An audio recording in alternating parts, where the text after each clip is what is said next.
Hello and welcome to the History of the Germans, episode 126, A Brief History of Bremen. Now, the initial idea for this episode was to draw this season to a close with a talk about the art and culture of the Hanse. But then, when I started drafting, I realized that I have almost entirely omitted one of the great Hanseatic cities from our narrative, Bremen. And that isn't right. One cannot have a 20-episode podcast series on the Hanseatic League and not talk about Bremen. But it wasn't that I skipped Bremen on purpose. The reason Bremen barely featured in our narrative is that Bremen had a very ambivalent relationship with the Hanse. Bremen was geographically and politically quite different from the other cities, ploughing its own furrow. In response, the other Hansards did not trust the citizens of Bremen, and there's also the minor issue that Bremen sheltered a lot of pirates. Still, as the Hanse declined politically, Bremen took on an ever larger role until becoming one of the last three Hanseatic cities that kept that long-dead medieval relic plodding along until the late 19th century. A story of rebellion, stubbornness, piracy and emigration to America, I thought worth telling. But before we start, my usual plea for support. As you may have noticed, the world of podcasting is changing rapidly. Even the more prominent podcasting platforms are shutting down, Stitcher most recently, and soon the number 3 in the market, Google Podcasts, will close its doors for good. Listenership is getting concentrated amongst the two leaders, Apple and Spotify. Apple has just made changes to its podcasting app that caused me no end of difficulty. And I also believe that Apple's algorithm drives traffic to the larger networks. Spotify, which is over 50% of my listenership, heavily promotes its own shows.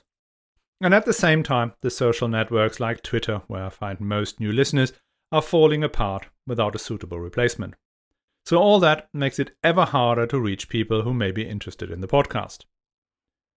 Independent podcasters like me have to think about new and innovative ways to attract and retain listeners, so I'm currently upgrading my website historyofthegermans.com, in part to draw in new listeners, but also for you, my faithful followers, to create a resource that helps you finding additional content or simply helps you to read the transcript along with the show. Feel free to take a look, use the search function to find stuff, or link to the website in your own electronic communications. Why not add a link to the History of the Germans to your email signature? I've added a suggestion and a brief explanation how to set it up on the website under historyofthegermans/resources. Thanks so much for supporting the show, and a particularly large thanks to my patrons who are making contributions from as little as the price of a chocolate bar per month on patreon.com/historyofthegermans. And this week it is time to highlight the generosity of John C., Ole S., Felipe M., and Edward B., who've already signed up. Now, back to the show. When I said Bremen hadn't featured much in the History of the Germans, what I meant was the city of Bremen, not its archbishops. Those we have met many times before. In episode 96 we talked about Ansgar, the 9th century archbishop of Hamburg, who had to retreat to Bremen in the face of Viking raids. From the 10th century onwards, the archbishops of Hamburg-Bremen kept clashing with the great Saxon nobles over the treatment of the Slavs on the other side of the Elbe. The archbishops wanted to convert them so that their diocese could expand eastwards, finally into Scandinavia and then the Baltic states. The dukes and counts mostly just wanted to plunder. You may remember the story of Adalbert, one of Bremen's most formidable archbishops, and Gottschalk, the prince of the Abodrites, in episode 101. Now, the reign of Adalbert in the 11th century was the high point of archiepiscopal influence. He had been the almighty chief minister of Henry III and later the young Emperor Henry IV. Adalbert had even been offered the papacy by Henry III but turned it down, preferring to build out his archiepiscopal see in Bremen and Hamburg. All that ended in 1066 when the emperor had to dismiss Adalbert under pressure from his court, an event that led ultimately to a hardening of the imperial position, which led to the Saxon Revolt, which in turn contributed to the investiture controversy, and then finally Canossa. So basically most of season 2 of the podcast. After Adalbert, it went sharply downhill with the archbishops of Hamburg-Bremen. They kept faith with the imperial side during the wars with the Saxon nobles and supported him in his conflict with Pope Gregory VII. and that put them straight into the crosshairs of the Dukes of Saxony. The dukes, supported by their friends amongst the nobles and even Emperor Henry V, constantly degraded the power of the archbishops. The archbishopric had at one point been the metropolitan see for all of Scandinavia from the Faroe Islands to Uppsala, but that ended when the Pope elevated the Bishop of Lund to archbishop. At which point the archbishopric had only 3 subordinated bishoprics, Oldenburg, Ratzeburg and Schwerin. And one last moment of hope came when Hartwig, the heir of the wealthy county of Stade, became archbishop and proposed to make the archbishopric the heir to his fortune, a story we looked at in episode 108. That could have made a huge difference to the archdiocese, which was now by far the poorest and least significant archbishopric in the empire.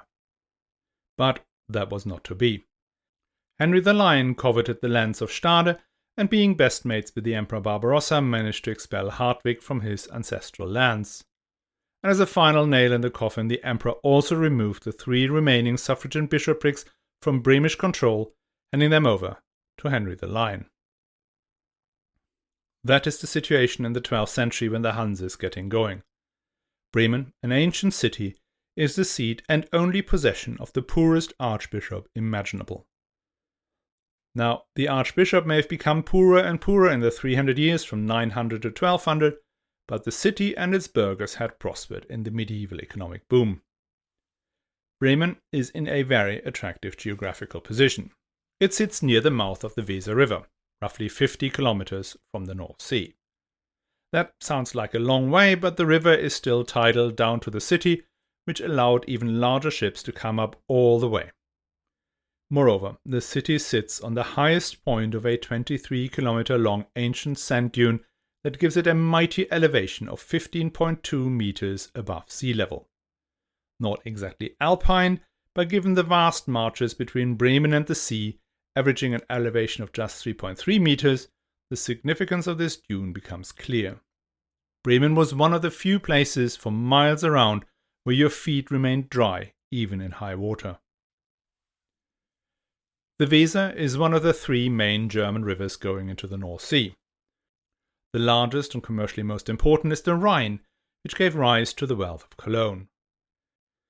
The second significant one is the Elbe, which comes all the way from beyond Prague and through its various tributaries connects Dresden, Leipzig, Erfurt, Halle, Magdeburg, Berlin and Lüneburg to Hamburg. The Weser is the shortest of these 3. Less than half the length of the Elbe and Rhine. But still, the river connects some important medieval trading centers with the North Sea, namely Hannover Schmünden, Eisenach, Hameln, Minden, Hannover, Celle, and foremost of all, Brunswick. Being able to collect products from such a large hinterland, Bremen embarked on fruitful trading relationships with England, the Low Countries, Norway and Scotland, well before the Hanse and Lübeck in particular had got going. Bremen traded in many of the wares other Hanse cities traded in. Grain, wood, and most importantly beer were great exports going north. One of Bremen's beer specialities was Grut beer, made without hops but with a variety of herbs which made it stronger and more aromatic. Bremen was the first of the German cities that exported beer into the Low Countries, but that position did only last until the early 14th century when Hamburg took over. The difference was that the council in Hamburg maintained strict quality controls in beer making, whilst Bremen did not. Unscrupulous makers of cheap beer eroded the Bremen beer brands. And just for the avoidance of angry mail, let me assure you that this problem has been resolved by now, and Bremen hosts Beck's, one of Germany's most famous and most delicious brands of beer. The wine trade seems to have been of huge importance too. The Bremer Ratskeller, technically a restaurant in the vaults under the Rathaus, but in reality one of the preeminent distributors of quality wine in Germany, was first mentioned in 1342. And one key export market for wine from Bremen was Scotland, a rather unexpected pairing. In the other direction, Bremen merchants brought fish from Norway and Denmark as well as cloth from England and Flanders up the Weser River into what is today Lower Saxony, Thuringia and Hesse. Now one trade that would start much later in the 17th century was coffee. Bremen had the very first coffee house in Germany, and still today, some of Germany's best-known coffee brands like Jacobs, Haag and Edusho come from Bremen. So, in many ways, Bremen was a perfect fit for the Hanse. Similar products, similar target markets in Flanders, England and Norway.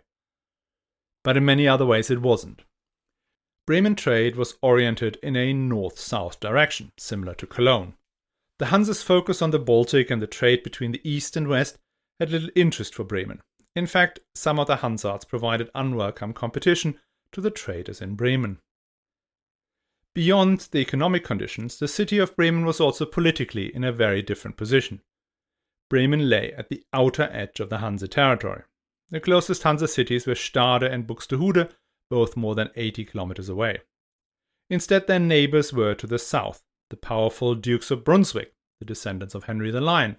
To the west and north were the Frisian chieftains and the Counts of Oldenburg, powers who played little role in imperial politics, but had a habit of devastating each other's lands with a sheer incessant set of feuds. The major flashpoint between Bremen and its neighbors was the control of the Weser River all the way to the sea. The city tried to reduce attacks on shipping in the river by first building castles along its banks, and when that failed, they tried to wrestle the whole territory from their rulers, which made Bremen one of the few, if not the only Hanse city, with serious territorial ambitions. And the social structure is different too. The ruling families were initially landowners and rentiers who had become rich in the service of the archbishops, not the successful merchants. In 1304-5, a first crisis was caused by the murder of a member of that city aristocracy.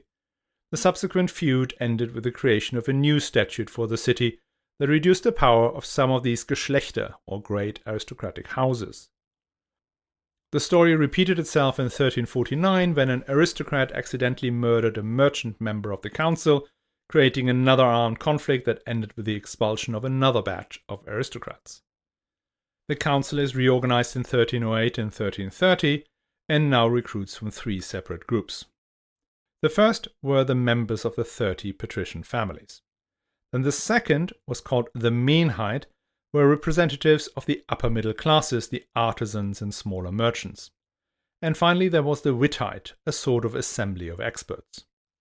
And let's not forget that there was also still the archbishop, at least technically the overlord of the city.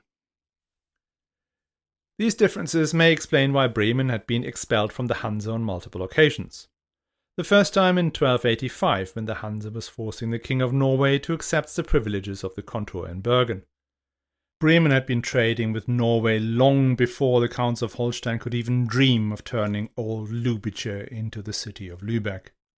They hence saw no reason to support the Hanse interlopers in their embargo.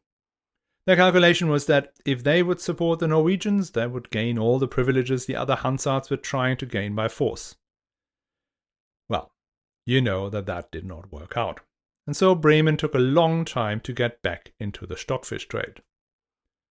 One of the problems with the history of Bremen is that material and secondary sources are much thinner on the ground than elsewhere. Why that is, I have no idea. But even the simple question of whether Bremen was involved with the Hanse after the expulsion of 1285 seems hard to answer. If they were at best a junior partner. But maybe they were just ploughing their own furrow for the next 70 years. Because the next confirmed interaction with the Hanse is in 1358 when Bremen is begging to be admitted back in or in. In 1358, Bremen is on its knees. A whole host of night soilmen had decanted their commodities over the heads of its unsuspecting citizens. It started with what should have been a routine affair. The old Archbishop Otto I was gravely ill, and he had left the administration of the archbishopric to his nephew Maurice of Oldenburg for many years. So when Otto died in 1348, Maurice was duly elected by the cathedral chapter to get the title for the job he was already doing. But as it happened, he wasn't the only candidate. Godfrey of Arnsberg, already the Bishop of Osnabrück, also wanted to be archbishop, and so he bribed the Pope Clement VI in Avignon to make him the Archbishop of Hamburg-Bremen, which the Pope duly did. The city council initially supported Maurice of Oldenburg in the ensuing struggle. But when Maurice was out of town on business, Godfrey came in and managed to get the city council to accept him. As was entirely predictable, Maurice returned with his supporters and besieged the city. The walls were strong, but the attackers were many. As the battles was waving back and forth, people started complaining about fever, abdominal pain, and bleeding. Their skin and tissue had turned black, and shortly after the first symptoms had appeared, most fell over dead. The Black Death had arrived. It raged much more ferociously on the Weser than in any other Hanse city.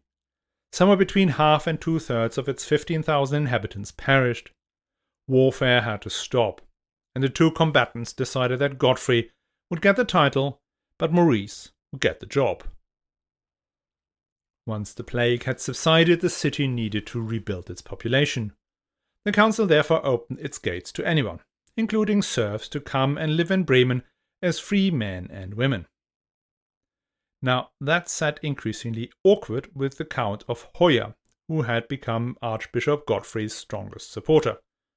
The Count, whose lands lay south of Bremen, was losing tenants and serfs by the busload, something he could ill afford since half of his labourers had died as well, and the land lay fallow. So he demanded in the name of the Archbishop that the serfs and tenants who had left for Bremen were to be sent back to him. But in an unusual act of mercy and compassion, or out of fear the city could simply empty out, the council refused.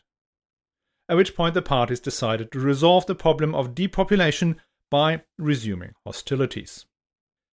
Things did not go well for the city, and Bremen loses a battle in which several members of the council are taken hostage. The cost of the war and the ransom for the captured councillors ruined the already fragile finances of the city. So in an attempt to restore their fortunes, the citizens of Bremen begged the Hanse for admission after having tried to go it alone for so long. They are admitted, and the burghers are preparing to get ready for some much-needed uptick in trading activity. But no, bad timing. Just as Bremen was joining up to boost its economy, things in Bruges had hit boiling point. 1358 was one of the years the Hanse issued its embargo against Flanders. The Hanse ordered Bremen to stop trading with its most important market.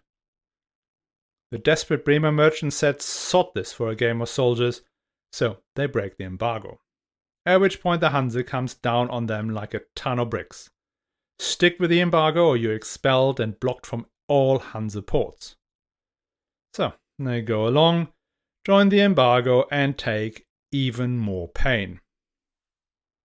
Now meanwhile, on the enemy's side, things aren't going well either. The Count of Hoya had also spent a lot of cash on war and weapons, cash he did not have. So he looks for help, and he finds it in the form of the Duke of Brunswick. But the Duke's help has a price. And you guessed it, that price is the Archbishopric of Bremen. The Count had to get his ally, Godfrey, to surrender the Archbishopric and pass it on to the son of the Duke of Brunswick, Albrecht II. A deal is made. Albrecht is confirmed by another bribable pope, and hey presto, we now have 3 archbishops, Maurice, Godfrey, and Albrecht. But thanks to the superior weapons of the Duke of Brunswick, we find ourselves in 1362 in a situation where there's only one archbishop left, Albrecht II. And Albrecht II brokers a peace agreement between the Count of Hoya and Bremen, and the embargo against Flanders had ended in 1360. Everything should now be fine. It should, but it wasn't, because the city was still broke from paying the ransom for the captured councillors, and hence a special tax was introduced to repay that debt. Now I guess we all know by now what happens when special taxes are levied on the artisans and the middle classes for projects that provide them with few or no benefits. If paying for the Stecknitz Canal caused a large rebellion in Lübeck, guess what happened in Bremen when they asked the little people to pay the ransom for the money bags on the city council?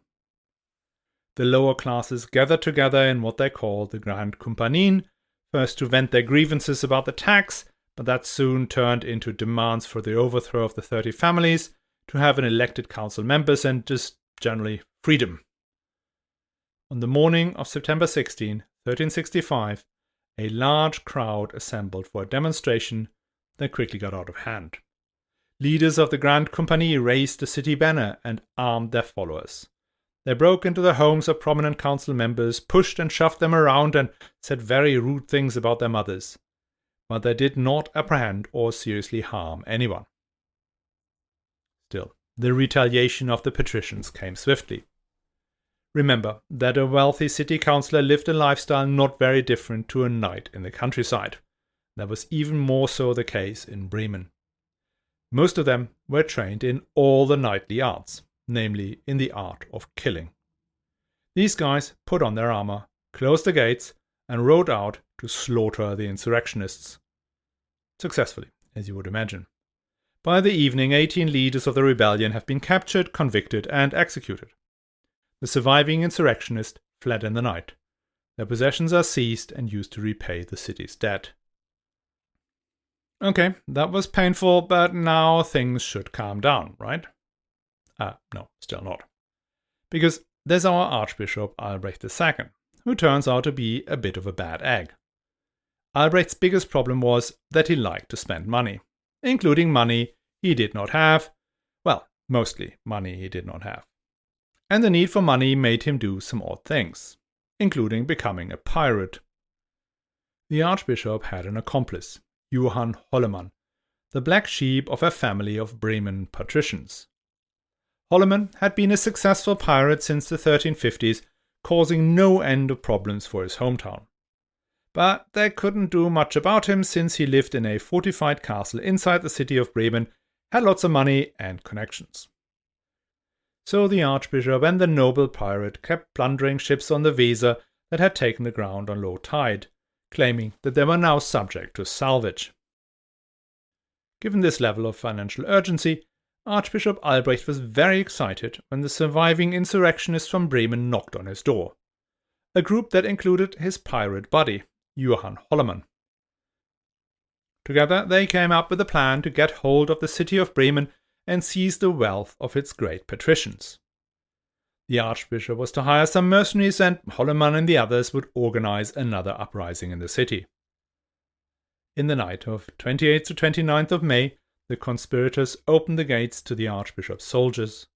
They quickly take the strategic positions inside the city. On the market square in the center of the city stood a wooden statue of Roland, the paladin of Charlemagne, and by some warped logic, the representation of the city's independence. It had been erected by the patrician government in defiance to the Archbishop. And that statue was immediately burnt. And then the usual murdering and settling of scores occurred. So it was now the time of the patrician members of the council to flee the city. A new constitution was introduced that granted the artisans and their guilds the deciding vote in the selection of the members of the council.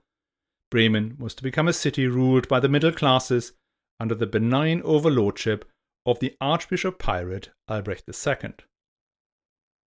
That unusual experiment in church-sponsored democracy did not last long. The exiled old council, much like their opponents had done only a few months earlier, looked round for support. Now the Hanse immediately expelled the rebellious city, but Conrad of Oldenburg was the man to bring the old order back. After just 4 weeks, the regime of the lower classes, led by the pirate Johannes Oldermann, collapsed.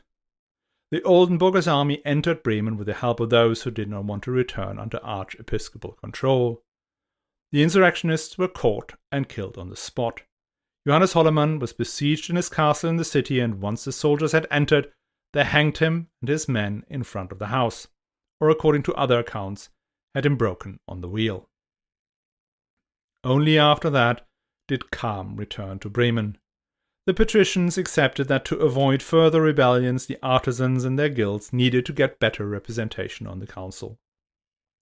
The Archbishop Albrecht II is forced to give up most of his rights in the city, apart from a small district around the cathedral. The role of the bishop in the city's affairs diminished even further when Albrecht II's money problems compound after his capitulation. He offers rights like coinage and market rights as security for loans from the city. When he cannot pay back the money, The city seizes these rights and mints coins until 1862. And there is a final humiliation for Albrecht II. In 1376, a member of his cathedral chapter claimed the archbishop was a hermaphrodite. Now, Albrecht II had to counter these claims by submitting to a public examination of his private parts, not something that increased his standing. The subsequent period of peace and independence from the archbishops brings about a huge improvement in the prosperity of the city.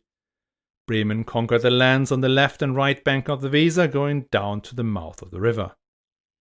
Its most famous monuments date from that time. The city hall was built in 1405 to 1410, and obviously the mighty Roland, symbol of the city, is rebuilt in stone. He looks straight at the front gate of the cathedral on the other side of the market square as a sign of defiance of the independent city against its archbishop. The merchants erect their guildhall, the Schütting, on the market square. The current splendid building dates from the 16th century, but there was a great assembly hall there since 1444. Despite the economic improvements, social tensions remain. Bremen's history in the 15th and 16th centuries punctuated with regular uprisings. In 1427, they kill their patrician burgomaster, which results in a renewed expulsion from the Hanse and even an imperial ban that lasted until 1438. The Reformation came in 1524 and the city quickly converted. In 1532, Bremen saw a populist uprising similar to the Wollenweber episode in Lübeck, but without the foreign policy lunacy that followed there.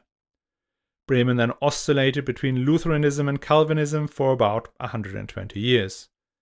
In 1563, Bremen declared for Calvinism and was again expelled from the Hanse for it, but just 13 years later was readmitted without having changed its religious position. Now in 1599, Bremen begins the construction of extensive fortifications. The change in military technology required a fundamental rethinking of the way a city could withstand attacks. The works lasted all in until 1664, but by the time the 30 Years' War comes round, Bremen is already one of the best defended cities in the German lands. In fact, the same is true for Hamburg and Lübeck. So thanks to these enormous walls and bastions, the three Hanseatic cities survived the catastrophe largely unscathed. Even the inland members of the Hanse did manage comparatively well, with the exception of Magdeburg that suffered one of the most famous atrocities of this brutal conflict. But their survival wasn't enough to revive the Hanse. Sweden and Denmark had become the dominant territorial states in what used to be the naval monopoly of the Hanse. Many once great Hanseatic cities had accepted Swedish control, like Riga, Visby and Tallinn, and Wismar and Stralsund too were taken over by the Swedes, whilst Rostock was incorporated into Mecklenburg. The Archbishopric of Bremen had become a duchy that was held by the King of Sweden and surrounded the city. Denmark stretched all the way to Altena, once a town outside the gates of Hamburg, and now a part of the city. Many of the inland cities too had finally succumbed to the constant pressure from their territorial overlords, with Cologne and Brunswick the notable exceptions. In 1629, the Hanseatic Diet proposed that only 3 cities, Bremen, Hamburg and Lübeck, were to represent the Hanse from now on. There were more Hanseatic Diets in the 40 years thereafter, and in 1669 the last of these gatherings took place. At that Diet, no major decisions were taken. It is likely that most participants, despite the gloomy atmosphere and the meagre attendance, did not realize it was the last time. There was never a formal decision to dissolve the Hanse. It simply vanished from the political scene. The 3 cities, Bremen, Hamburg and Lübeck, remained legally in charge of the Hanse assets, namely the contour buildings, most of which were barely used, and no longer held any privileges. Weird traditions continued. Lübeck would, for example, send an emissary to the now entirely empty beach, where once the great herring market of Scania had taken place, and declare the privileges of the Hanse of the merchants of the Holy Roman Empire. I guess only the gulls were listening. As for Bremen, the city found a new trading destination, the United States. From 1783, Bremen became the #1 port for ships going from Germany to North America. And the main export goods were people. Between 1832 and 1960, about 7 million Germans emigrated to the US via Bremerhaven, the port that Bremen had built on the mouth of the Weser. Bremen and Hamburg survived the tides of history as independent city-states until today. That status changed only twice. During the Napoleonic Wars, Bremen became part of a French department, the Bouches de Weser, and Hamburg too became part of a French department called the Bouches d'Elbe. And during the Nazi regime, Bremen and Bremerhaven were incorporated into something called the Reichsgau Weser-Ems, whilst Hamburg was extended to become Groß Hamburg. Today, Bremen, including Bremerhaven, is the smallest of the German Länder and maintains many of its historic traditions. The Haus Seefahrt is one of Europe's oldest charities, looking after retired captains and their wives and widows since 1545. They will hold the annual Schaffermahlzeit, a splendid dinner for up to 500 people in the Great Hall of the Rathaus for the 480th time in February 2024. Standing at the windows, the guests can see the mighty Roland still staring defiantly at the gates of the cathedral from where a higher authority once unsuccessfully tried to suppress the city's independence. And on the opposite side of the Marktplatz, they see the Schütting, the guild hall of the Bremer merchants, with its motto embossed in gold, which reads, Booten and Binnen, Wagen and Winnen. Away and at home, we risk and we win. We may have reached the end of the Hanse's history, but that is not yet the end of the series. You have been here long enough to know that the history of the Germans does not close a series with the demise of its subject. Everything in German history has an afterlife, and the Hanse is no exception. So next week, we'll take a look at the tangible and the intangible remains of the Hanse. And I hope you will join us again. And as always, let me thank all the patrons who've signed up on patreon.com/historyofthegermans or on my website, historyofthegermans.com. Your support is what keeps this show going for 2.5 years now and should keep us moving forward for many years to come.